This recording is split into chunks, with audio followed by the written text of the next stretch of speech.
Chapter 4. Perfect Run. I rise from the floor before Spike can say what I know he's about to. I have a good feeling about this loop, but I need to get started right away. I've put a lot of thought into this over the last few loops, a lot of time making little tweaks and changes just to see what will happen. There are lots of ponies who I need to say the right thing to at the right moment, and lots of odds and ends I'm going to need for supplies. I flit through the palace, teleporting from place to place, laying the groundwork. A half hour of intense work later, I'm winded, but I'm satisfied. I wish I'd been able to build up my physical capacity for magic over all these loops, but the workouts never stuck. I guess that's the trade-off to being able to shrug off all the bad stuff. I head for Luna's room. There are those 4 changelings again. I remember when they were anything other than a speed bump for me. My magic takes care of them so quickly, I don't even have to break stride. I throw open the door to Luna's bedroom. "Hey Luna, wake up!" I don't actually bother to go in. The whole Shroud of Darkness thing is really creepy, even after this many repetitions. Luna emerges after a moment, yawning. "What is it, Twilight?" "Time loop, changelings attacking the city, kind of a long story, we need to hurry up." Luna's eyes go wide as she catches sight of the unconscious guards. I've found that leaving one of them lying directly in her line of sight speeds up this whole exchange rather effectively. "No," she cries. "I will accompany you. We must warn Celestia." "Actually, I need something else. I need you to fly out and meet the train my friends are on, then fly them back here. I've worked this out. If I send Luna to meet the train, she can get my friends here before 6, but only if I get her to leave right now. I'll tell Celestia. You need to go right now." "But how do you know that—" "Time loop, go!" It's pretty impressive what kinds of things you can get a pony to do if you tell them you're in a time loop. I should remember this if I ever get out of this, but need a favor done sometime. I practically push her down the hallway until she gets the idea and takes off. She can really move when she wants to, and in just a minute she's a spot on the horizon. Problem 1 dealt with. Moving on. Celestia's room is next, and I've got 17 minutes until Chrysalis overpowers her for good, which obviously I'm not going to let happen. Dozens of guards are still there, but I remember all the trouble they gave me back when I started all this looping business, and how I thought I'd never get past them without the power of a goddess at my back. I'm not the same mare I was back then. Not really. I've learned a lot, and paid for those lessons in blood, sweat, and tears. I've learned that when she's pushed far beyond the point where she should break down, there are some convictions my mentor will never abandon, and that's given me the strength when I needed it most. I've learned that I have an incredible family who loves me and accepts me, and that love is helping me to accept myself in turn. On a much more practical note, I've also learned about a dozen ways to mix household cleaning supplies into small explosive charges. For the record, I really wouldn't recommend learning this branch of chemistry via trial and error. The error parts tend to be as painful as they are visually impressive. I touch my horn to the magically sensitive cord that serves as the fuse for half dozen of my homemade devices, one by one. Once they're all sparking and hissing, I wait for just a moment before flinging them all down into the hallway and ducking behind a corner. I experience the explosion as a wave of pressure forcing its way through me. I think I might have mixed this batch a little on the strong side. When the dust starts to settle, I step out into the hallway, stepping slowly and carefully over the now torn and uneven ground. There are a few stragglers left alive, but none of them are really in any condition to get in my way. If I survive this, I'm going to have to answer to some very angry maids. I open the door to Celestia's room, and there are 2 of them locked in combat. Chrysalis doesn't even get to begin her little deception before a bolt of my magic to her gut causes her to gasp out the breath she'd been planning to twist into a lie. Celestia seizes the moment, and the Changeling Queen is defeated once again. I wish I could just kill her, but for now, I need her alive. My working theory is that the elements will be able to operate on the entire swarm through her connection to them. Otherwise, this entire plan's going to be a bust. How are you feeling, Princess? She rises her hooves, a little bit weak but unbowed. While she's recovering, I take the time to bind Chrysalis with the ropes and chains I brought along for just that purpose. "I'll manage," she says once she's ready. "What is going on?" I fill her in on everything. The invasion, the elements, the time loop, everything I've tried so far to fix it. "Interesting. I did not realize Starswell had developed such a spell. I will attend to the elements then. They cannot be allowed to destroy the city." "I know that's your first instinct, but it's not the right one. Do you think you'd be up to projecting the shield spell over the city? Otherwise the changelings will wreck it before the elements get a chance to." "If I must, but I do not believe I would be able to do both at the same time." "Trust me, Princess, the shield spell is way more important right now. I have a plan. Just make sure you leave an access point in the shield Luna will be able to bring my friends through." "How many times did you say this plan has worked over all these loops?" "Oh, it hasn't worked yet, but this time feels lucky."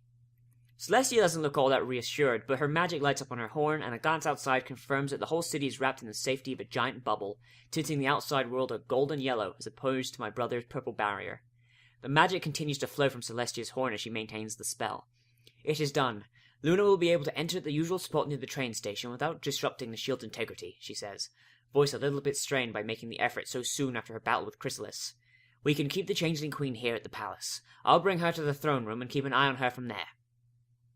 Thank you, Princess. I'm heading down to the vault to bring the elements up, and then I'll go meet them there. We go our separate ways, and I'm able to open the vault without incident. The elements are right where I know they'd be, nice and quiet, with no invasion to get them all riled up just yet. When the changelings who are already inside the city reveal themselves, that will start to change, so I'm still on the clock. I leave the elements with Celestia, along with the bound and struggling Chrysalis. Outside, the first edge of the changeling swarm has discovered the wall in their way, and are battering it with all their fury. The shield is holding for now. It's nearly 5 by the time I get to the train station and see Princess Luna approaching in the distance. My heart soars when she gets close enough to make out she's carrying 5 different colored ponies along with her. She dips low under the mass of changelings slamming into the shields and opens a way through, sealing it up again after she enters. Luna glides over and lands, dripping with sweat and panting. My friends drop off her back and rush up to me. There's always time for a group hug. Applejack is the first to speak. Twilight, what the hey is going on round here? A whole bunch of changelings just came swooping in out of nowhere while we're riding the train, and just when I'm thinking we're done for, who shows up but the princess here? Pulls our hay bacon out the fire and tells us you sent her 'cause you got some time thingy going on. Rainbow Dash interjects herself into Applejack's explanation before I can reply. Then she grabs us all, and she takes off and we're flying, like, super fast. And believe me, I know fast, so when I say it was fast, you know it was fast. We went like 100 miles in 45 minutes. She made me leave my party cannon on the train, though, says Pinky, clearly disappointed that she's not able to throw herself a welcome to Canterlot party on the spur of the moment. I am sorry we could not bring it along, but the weight would have been too much, says Luna. It's fine, Princess. When we were flying, I got out a book and wrote down everything I remember about every party I've ever thrown, see? Pinky pulls out a giant book bound in false leather. The title on the cover reads Pinkie Pie's Party Cannon. Unfortunately, I accidentally ripped out one of the pages when we hit some bumpy sky, so that brunch we had last week retroactively never happened. Girls, I am so glad to see you. You have no idea. But we don't have time to talk, or for me to answer all your questions. We need to get to the palace, so... A time loop, 3 hours, whenever I die, changelings, chrysalis, I think about a month, somewhere around 100, yes, no, 557, all of them, yes, even the squirrels, Spike's fine, no, just me, you don't want to know, the elements of harmony, I don't know, yes, no, yes, 3 tea kettles. Those are the answers, in order, to the questions you were just about to ask. My friends are too confused by that to ask anything else, even Pinkie Pie. I gesture for them to follow me, and they do, but as we leave the station, changelings begin to crawl out the woodwork. Chrysalis must have figured out what we were up to and is making her last-ditch attempt to stop us. This is where it's all fallen apart the last couple of loops. The swarm of changelings always manages to take one of us out, or bug us down long enough that the elements overload eventually. Although it does take longer than usual when only part of the invasion force is attacking the city from the inside. The 7 of us charge the changelings, and I focus on playing support. I'm always in just the right spot to lend a hoof, or block a strike, or knock out an attacker coming at my friends from their blind spot. Still, the numbers are against us. Every changeling in Canterlot seems to have us in their sights. Then, before I know it, we're standing in front of the palace, having come through the whole mob and out into the other side unscathed. Luna sends us on ahead, joining the squadron of royal guards in the courtyard to hold them off. We sprint into the throne room, and Chrysalis is right where we left her, as are the elements. We each grab the one attuned to us. Well, I can't say I exactly understand what your deal is with the whole loop thing you were talking about, but looks like it's all working out pretty well for us. If you're right, it'll all be over. Hope you did everything you were hoping to with the extra time, says Applejack. Flashback. I wonder if I'm a terrible pony. Do all those timelines I died in still exist? I'm not egotistical enough to believe the universe revolves around me, after all. Is there a timeline out there where right before my moment of triumph, I ditched my friends, leaving them confused and getting them eaten by changelings? Did I create this whole universe I'm in now when I did that, including all the ponies who are going to die when the elements blow up again? Am I responsible for that? Then Princess Luna rolls over, draping one of her legs across my side, and nibbles on my ear. The philosophical quandary seems a whole lot less pressing than it did a moment ago. Well, Twilight, that was unexpected, although not unwelcome, Luna whispers. The mattress we're sharing is bare. In the low lights given off by the blue flames in the lamps, I can see the sheets and blankets we tossed and scattered around the room. There's even a pillow stuck to the ceiling, and I haven't made up my mind about whether that should be physically possible or not. I roll over to bring our chests together and snuggle as deep as I can get into her furry coat. The pounding of my heart is in contrast to the quiet and steady rhythm of hers, and I lay against her for a little while as mine slows to match hers beat for beat, the timing just a bit off so each one his own little call and response. Then I look up at her face and wordlessly press my mouth against hers. The first kiss is gentle, appreciative, but as she kisses me back I start to amp up the passion, to let her know that I'm not finished with her yet. When she figures out my message, she breaks the kiss with a laugh. Twilight Sparkle, you are positively insatiable. It's 5:30. You do realize I need to get up and raise the moon shortly, correct? She's not getting away that easy. Not when I'm running on the better part of a decade's worth of repressed lust. My mouth moves to a little sensitive place in her neck that I've been putting to such good use for the last 45 minutes or so, and she gives a little involuntary yelp. I want you to show me another trick first, Princess Luna. I think it'd be fine if you just called me Luna, Twilight. Luna it is, then, I say. I've addressed her informally before, but I take a moment now to enjoy the way her name feels across my tongue. It's almost as much as I've enjoyed the way all the rest of her feels against my tongue. I suppose we have time for one more. Which trick have you enjoyed the most so far? I think my favorite one so far is the one with the weather vane, I say, and blush at the memory. I don't think I'll ever be able to look at one of those the same way again. I know just the thing, then, says Luna as she leans back down and begins kissing me again. Am I a terrible pony? Maybe. But even if I am, this is totally worth it.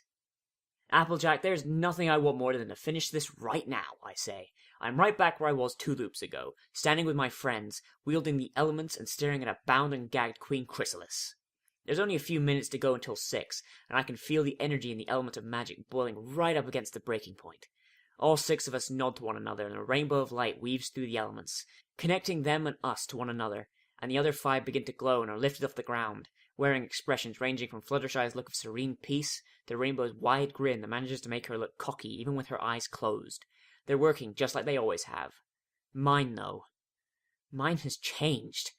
Every time I've used the element of magic before, it's been like floating gently on a river, feeling a powerful current propel you towards wherever you want to go.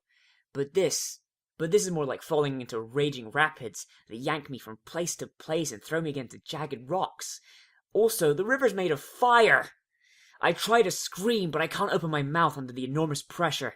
I start to feel and see pieces of all the other timelines, all of them pushing and pausing long enough for me to remember them just before the pieces stab themselves into my body like so many shards of glass. This can't be happening.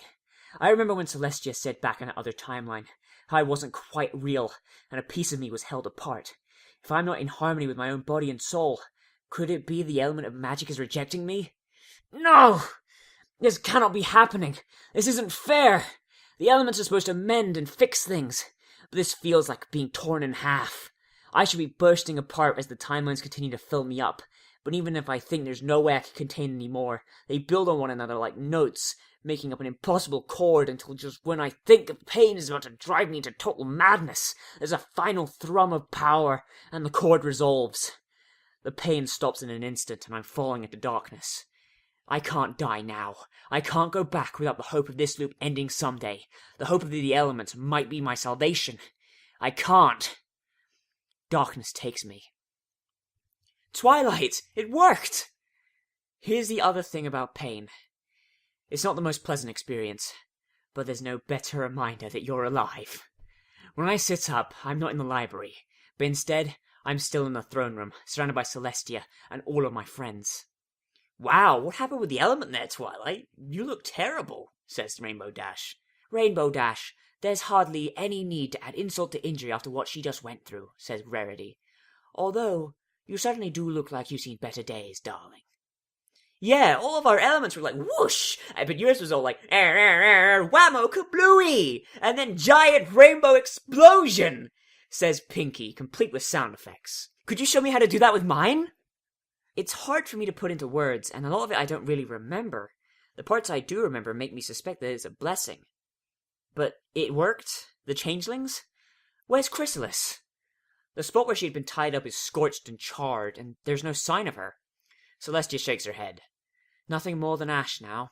The full force of the elements was too much for her to withstand, but it flowed into her and through her connection to her swarm. What happened to the rest of the changelings, I ask? The distinct lack of panic around me makes me optimistic. Celestia smiles. Something amazing. Many of them were blown away again, and I've ordered a search team dispatched to discover where to. However, the majority were transformed. Those that had been imitating ponies became the mask they wore. As far as we can tell, they are as much ponies as if they had been born that way. Though, of course, we're investigating more thoroughly. They remember their lives as changelings, but no longer have any of the same biological or magical properties. Quite a few of My Little Ponies will wake up tomorrow morning to discover that they suddenly have an identical twin brother or sister, and I'm inclined to welcome them into the herd with open arms. Wow, I didn't know what the elements would do, but I hadn't been expecting that. That's actually kind of dubious, morally speaking. Forced permanent magical transformation isn't exactly smiled upon under most circumstances. Still, if the alternative was genocide... Just another reminder there's a very good reason why they aren't called the elements of niceness. Oh my goodness, I'm gonna have to throw like a million billion I am glad you aren't an evil bug monster anymore parties. This is gonna be epic, says Pinkie Pie. Always focusing on what's really important, that one. Celestia goes on. I am a little concerned about you, however. You were out cold for almost an hour. Whatever the elements did to you was powerful and completely unfamiliar to me. No, they didn't. Did they really? Princess, can you tell me if I'm real? Twilight, have you been reading philosophy books without proper supervision again? Because we've talked about that.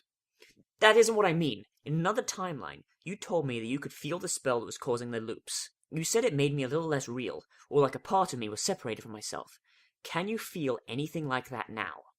Celestia walks around me, examining me carefully from every single angle while my friends look on. She even goes so far as to prod me with her horn a couple times. As far as I can tell, you are completely, entirely real, and every bit of you is right as it should be. They really did. The nightmare is over. No more loops, no more deaths. I'm just plain old Twilight Sparkle again, just as I should be. The joy and relief I feel propels me to my hooves. I can die! Did you hear that, girls? I can die now! If I'm in an accident, or some pony murders me, everything about me will just cease to exist forever. Isn't that great? My friends don't seem to share my enthusiasm for some reason, and all five are glancing at each other, hoping some pony else will say something first. Well, if you're happy about it, then I'm sure the rest of us are all happy that you're happy. I mean, isn't that right? Prompts Fluttershy. The rest of them all nod and agree. I really hope Celestia is not wrong about this. You know, I'd like to be sure. Maybe I should die again, just as a No! Shout all five of my friends in unison. Oh, right, I guess I really didn't think that through all the way. My stomach rumbles, and that reminds me that there's somewhere I need to be for dinner. Somewhere I've been trying to get to for a very, very long time. Well, we've all had plenty of excitement for today, but if you girls are still up for it, I think we should head over to my parents and get something to eat. Mum's roasting beets, and I know they can't wait to meet all of you. They smile and nod, and with a goodbye to Celestia, we all leave the palace as a group, chatting away and laughing as we talk about all the things that happened that afternoon, as if we weren't all together for the whole thing. They fill me in on the fight between Luna and the changelings on the train, and I give them a few carefully cherry-picked details about some of the other loops I went through. Some ponies think the future just happens, but I've found that not to be true at all. It's something we grow and shape with every choice we make. Sometimes, if we're really lucky, we manage to get one where everything turns out okay in the end.